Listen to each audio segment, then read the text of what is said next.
नमस्कार, आप सभी को विश्व पर्यावरण दिवस की हार्दिक शुभकामनाएं। मैं Shrimati Varsha Sharma, assistant professor, Dev Sanskriti college of education and technology, Khapri Durg. आज हम विश्व पर्यावरण दिवस मना रहे हैं। सन 1973 से मनाते आ रहे हैं, पर इसके बावजूद हमारी प्रकृति पृथ्वी हमसे इतना रूठ गई है, इतना क्रोधित हो गई है, जिसका भयानक परिणाम हमारे सामने है। आज प्रकृति हमसे कह रही है, मैं प्रकृति हूँ, तुम मानव की माँ हो।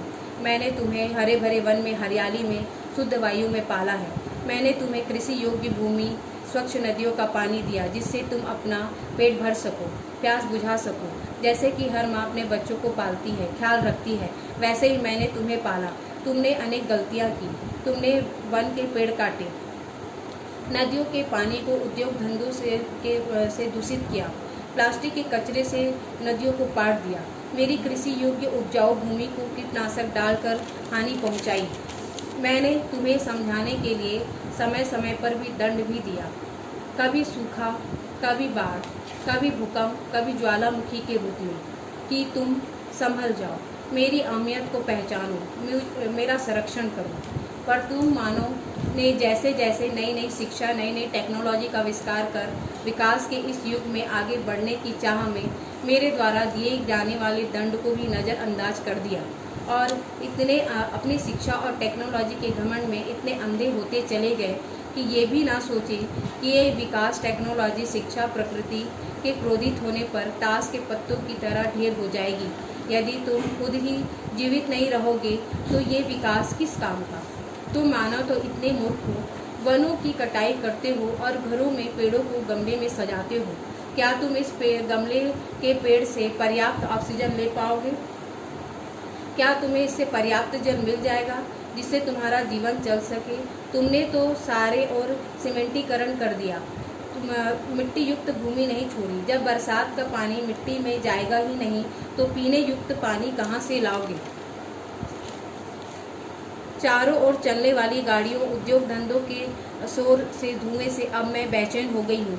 मैं पूछती हूँ, क्या तुमने पाया मेरी भूमि, वायु, जल, ध्वनि को प्रदूषित करके सिर्फ बड़ी बड़ी बीमारियाँ, हृदयघात, सांस, कैंसर, जिसका इलाज कराते कराते अपना सारा धन खर्च करते हो, और अंत में तुम्हें क्या प्राप्त होता है? मृत्यु। तुमने कभी मेरे लिए नहीं सोचा, तुम कभी एक साथ मेरे संरक्षण के लिए निर्णय नहीं लिया, और ना ही मेरे लिए समय निकाला, क्योंकि तुम्हारा विकास का दौर नहीं रुक सकता और तुम्हारे पास समय नहीं। पर आज एक अदृश्य वायरस ने तुम्हारे विकास को रोक दिया। अब तुम्हें उसने समय ही समय दिया। इस वायरस ने तुम मानव को सजा दी, पर मुझे शांति, सुकून और खुशी दी, जो कि मानव ने मुझे कभी नहीं दिया। आज तुम्हें समझ आ गया होगा कि बात जब जान पे आती है तो इसके आगे टेक्नोलॉजी, विकास काम नहीं करता। प्रकृति से बढ़कर कुछ भी नहीं है। आज तुम्हें एहसास हो गया कि प्रकृति जब महाविनाश पर आती है तो सब कुछ तबाह कर देती है।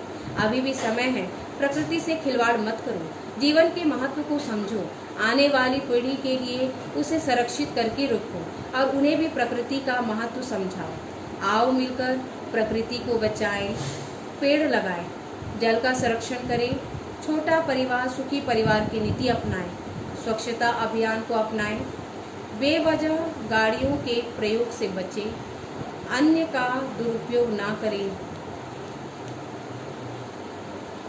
आप सभी को विश्व पर्यावरण की हार्दिक शुभकामनाएं। जल बचाएं, पृथ्वी बचाएं, पेड़ लगाएं, जीवन बचाएं। Thank you.